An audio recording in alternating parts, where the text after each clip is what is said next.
M. Simoncini a appuyé ses affirmations concernant le marché de l'optique par une étude qu'il a commanditée auprès de deux professeurs d'économie, l'un à l'école polytechnique, l'autre professeur agrégé des universités.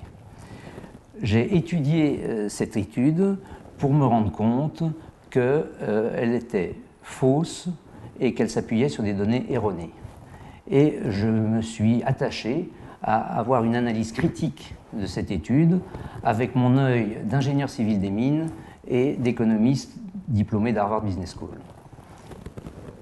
Alors, vous savez qu'en matière d'études, Mark Twain, qui est un humoriste mais aussi un financier, disait « Il existe trois types de mensonges, le mensonge grossier et la statistique ». M. Simoncini affirme que les prix de vente en France des verres sont trop élevés. Et il compare pour cela des prix de vente moyens dans différents pays. Mais ce qu'il ne dit pas, peut-être parce qu'il ne le sait pas, c'est que le prix de vente moyen ne veut rien dire. Car en matière d'optique, on vend des équipements à verre progressif ou à verre unifocaux, et les équipements à verre progressif sont 2 fois plus chers partout dans le monde que les équipements à verre unifocaux. Si dans votre mix de verre, le taux de verre progressif est important, vous aurez un prix de vente moyen qui sera très élevé. Or, la France est, avec l'Allemagne, l'un des 2 pays au monde qui a le plus fort taux d'équipement en progressif, en l'occurrence 34%. Quand on sait que le taux de progressif est de 19% aux États-Unis ou en Angleterre et de 12% en Italie, on comprend que mécaniquement, le prix de vente moyen en France est plus élevé que celui des États-Unis, de l'Angleterre ou de l'Italie. Un des arguments de cette thèse est que ce niveau de prix des verres serait lié à la position dominante en amont du verrier Essilor.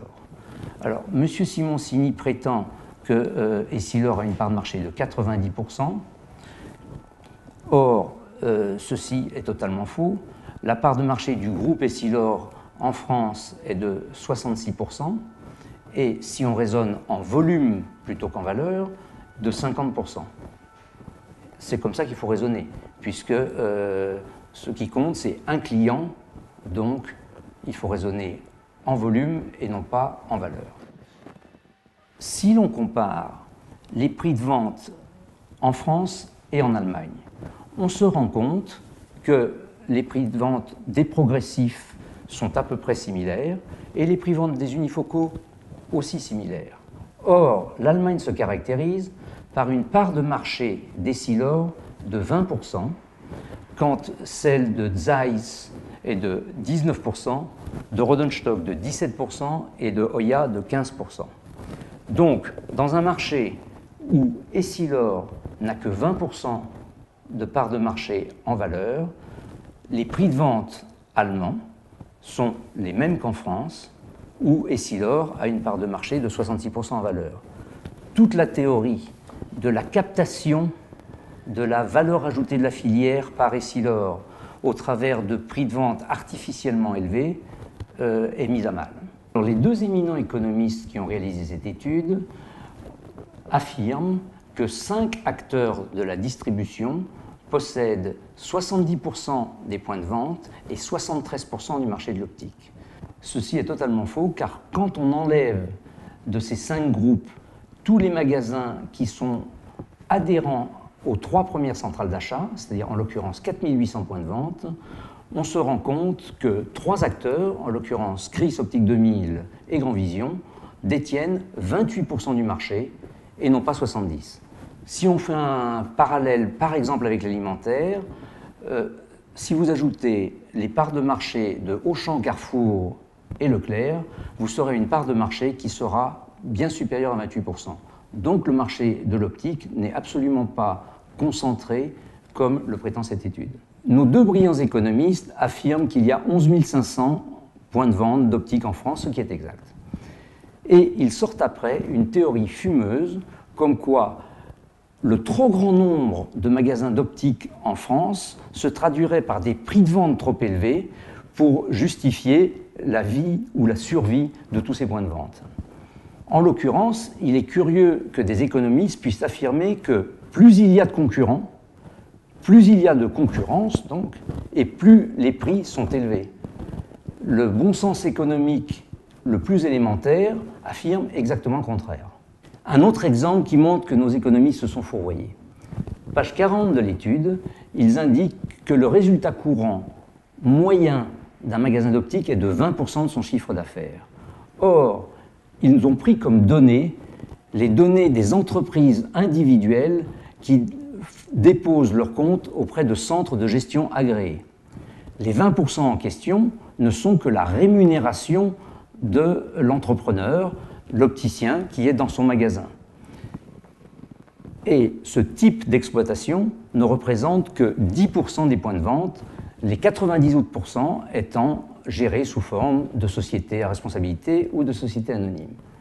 Si l'on prend la moyenne de l'ensemble des types de gestion de magasins d'optique, le résultat courant est de 4 à 7% du chiffre d'affaires et non pas de 20%. Autre élément d'analyse, la marge brute d'un magasin d'optique est de 63% et nos économistes trouvent que cette marge est exorbitante. En fait, il s'agit de la marge du commerçant qu'est l'opticien, auquel s'ajoute la marge du prestataire de service qu'est l'opticien.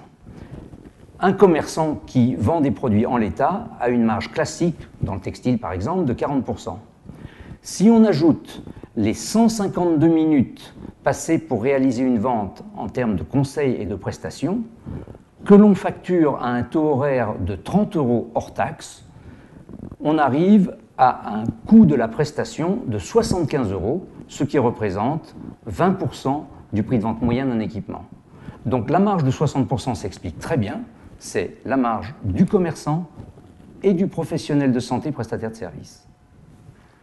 Une enquête récente de Que Choisir a repris à peu près les mêmes thèmes que ceux développés dans l'étude de M. Simoncini. Prix de vente trop élevé, marge brute exorbitante, résultat indécent pour les opticiens.